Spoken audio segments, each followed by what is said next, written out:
रबी की फसल की कटाई के बाद और खरीफ की फसल की बुआई से पहले जो 2.5-3 महीने का हमारे पास अवधि होती है उसे हम ग्रीष्मकालीन या जायद ऋतु भी कहते हैं।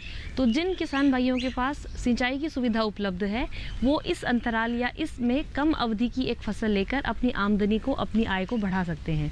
इसमें किसान भाइयों के पास बहुत से विकल्प है, लेकिन एक जो बहुत अच्छा विकल्प है वो है जायद मूंग या उर्द की खेती। तो आज हम जायद मूंग के उर्द और खेती के बारे में अपन बात करेंगे। तो इसमें सबसे महत्वपूर्ण बात है बुआई का समय। इसमें आपको जैसे ही आपका खेत खाली होता है, मान लीजिए आपने सरसों की कटाई की या चने की या गेहूं की, तो जैसे ही खेत खाली हो मूंग की बुआई आपको 15 अप्रैल तक कर देनी चाहिए और उर्द की जो बुआई है वो आपको 5 अप्रैल तक कर देनी चाहिए। तो समय पर बोई गई जायद उर्द और मूंग की फसल अभी करीब 40-45 दिन की किसान भाइयों के खेत में होगी।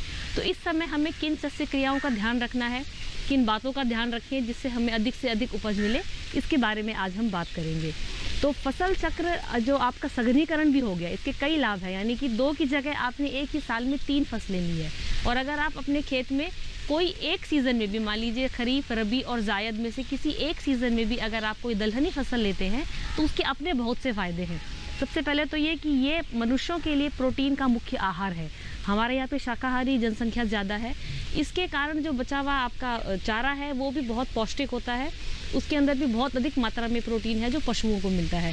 और अगर अपन भूमि में भी जब दलहनी फसल लगाते हैं तो नाइट्रोजन फिक्सेशन या नाइट्रोजन यौगिकीकरण के द्वारा ये बहुत अधिक मात्रा में फसल की जो भूमि की उर्वरा शक्ति है उसको बढ़ाता है। यानी इसको दलहनी फसलों को इसीलिए हम चमत्कारी फसलें भी कहते हैं और ये बहुत ही ज़्यादा फायदेमंद है।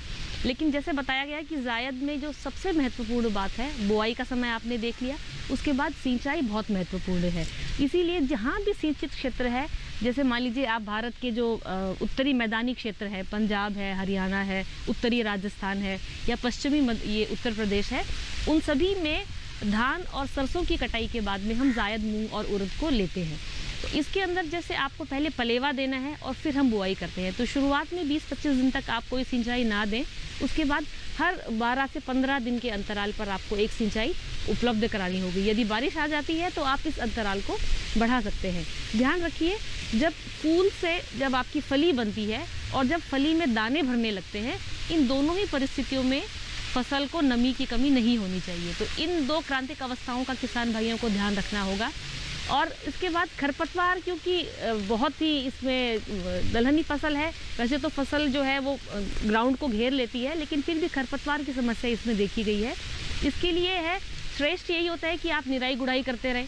निराई गुड़ाई करने से भूमि में वातन भी बढ़ता है और खरपतवारों से भी आपको छुट्टी मिलती है। ग्रीष्मकालीन उर्द और मूंग की एक खास बात ये भी है कि जब हम इसकी एक फसल लेते हैं इस समय और खेत को खाली नहीं छोड़ते तो खरपतवारों की समस्या खरीफ की फसल में कम होती है। दूसरा, अगर बीच में कोई बारिश है तो उसका भी उपयोग होता है। तो खरपतवारों की जहाँ तक बात है, श्रेष्ठ ये रहता है कि आप पेंडिमिथिलिन नाम का एक जो आपका हर्बिसाइड है उसको आप बुआई के समय डाल सकते हैं। लेकिन अगर आपकी खड़ी फसल में आपको लगता है कि 30-35 दिन तक भी अगर आपके खेत में बहुत अधिक खरपतवार है तो एक खरपतवार राशि है जिसे हम इमेज थापायर कहते हैं। तो इमेज थापायर की करीब 75 ग्राम मात्रा आपको 600 से 700 लीटर पानी में घोल के छिड़क देने से अधिकतर जो आपके खरपतवार है उससे मर जाते हैं और फसल को कोई नुकसान नहीं होता। इमेज थापायर 75 ग्राम प्रति हेक्टेयर आपको उस दर से, और दर का ध्यान रखिए 75 ग्राम से ज़्यादा नहीं होनी चाहिए, ये बहुत ही कम मात्रा में इफेक्टिव होता है। तो हमने सिंचाई की बात करी और दूसरा इसके अंदर हमने खरपतवारों की बात की।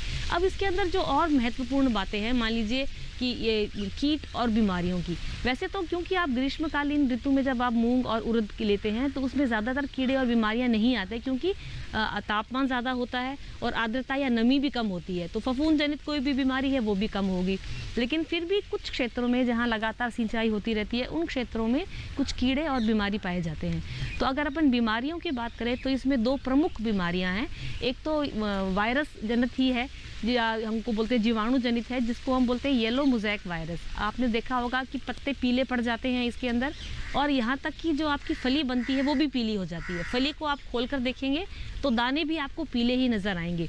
पौधे की हाइट छोटी रह जाती है, फूल बनते ही नहीं, बनेंगे तो बहुत कम, और उनसे फली बनने की मात्रा भी बहुत कम होती है।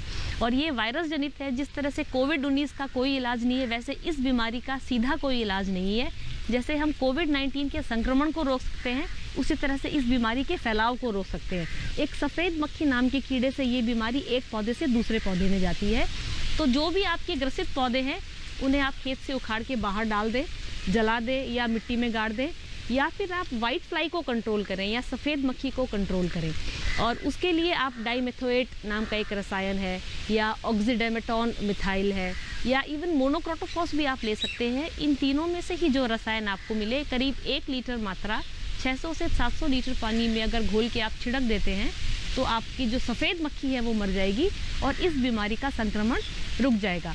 श्रेष्ठ यही है कि आप इसके लिए प्रतिरोधक किस्मों का उपयोग करें। तो अगर अपन मूंग की बात करें तो येलो मोज़ेक वायरस के लिए प्रतिरोधी किस्में हैं, जैसे नरेंद्र मूंग 1 है, पंत मूंग 1, 3, 4, 5 और 6 है, पूसा विशाल है, गंगा 8 एक बहुत अच्छी किस्म है, SLM 668 भी एक बहुत अच्छी किस्म है। उसके अलावा एक IPM सीरीज़ की कई सारी किस्में हैं, 205-07 है, 204-21 है।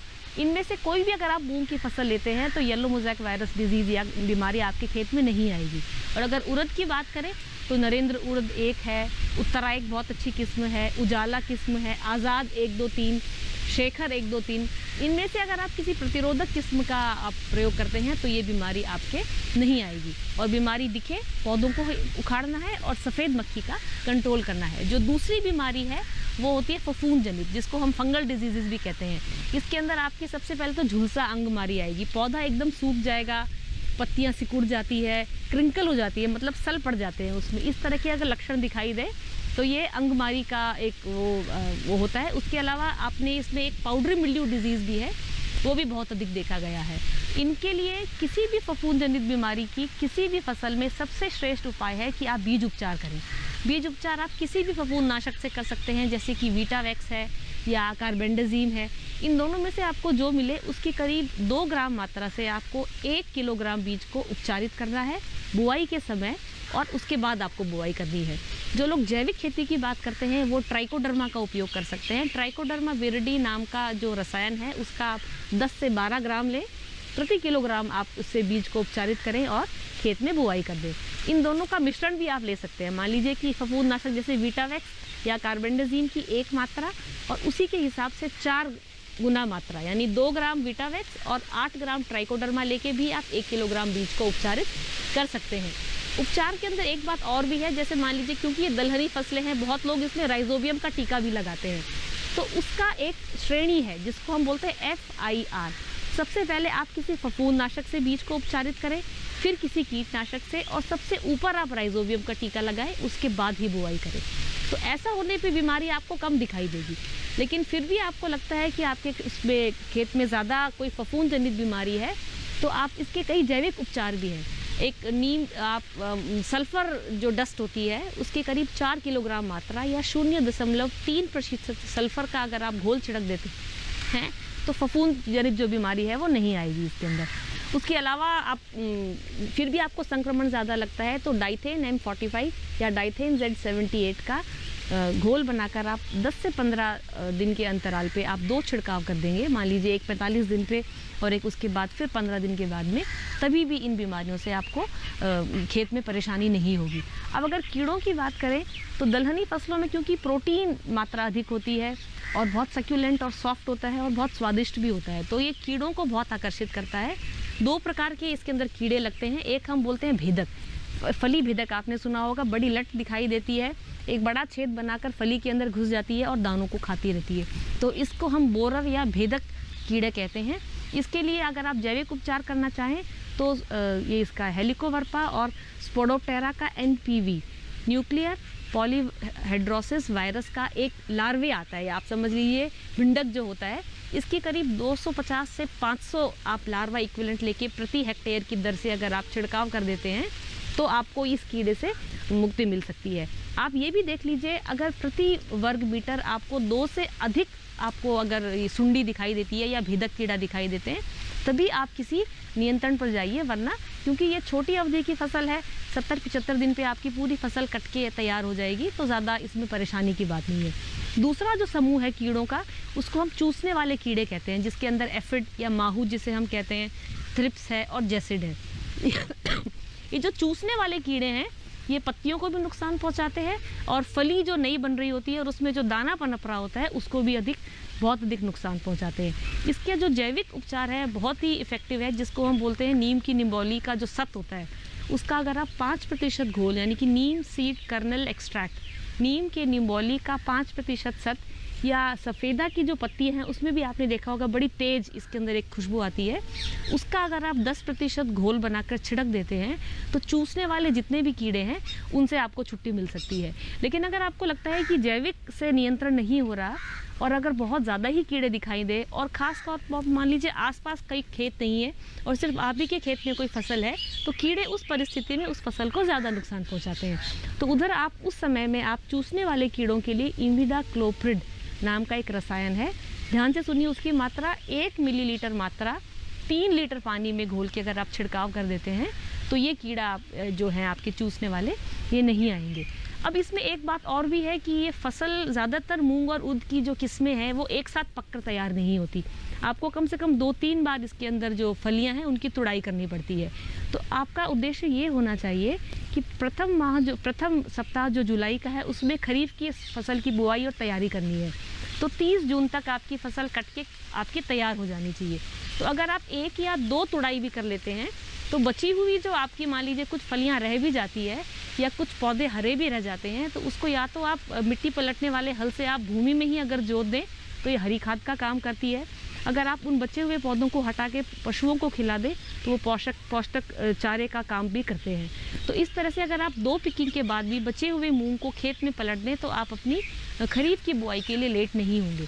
तो 15 अप्रैल या और मतलब 5 से 15 अप्रैल के बीच के अंदर की गई बुआई आपकी 30 जून तक अच्छी तरह से पक के तैयार हो जाती है। इस समय अगर आप थोड़े खरपतवारों का नियंत्रण कर लें, सिंचाई प्रबंधन अच्छे से करें और बताए गई विधियों के अनुसार से कीड़े और बीमारियों का अगर आप बचाव करा लें तो आपको अधिक से अधिक उपज मिल सकती है।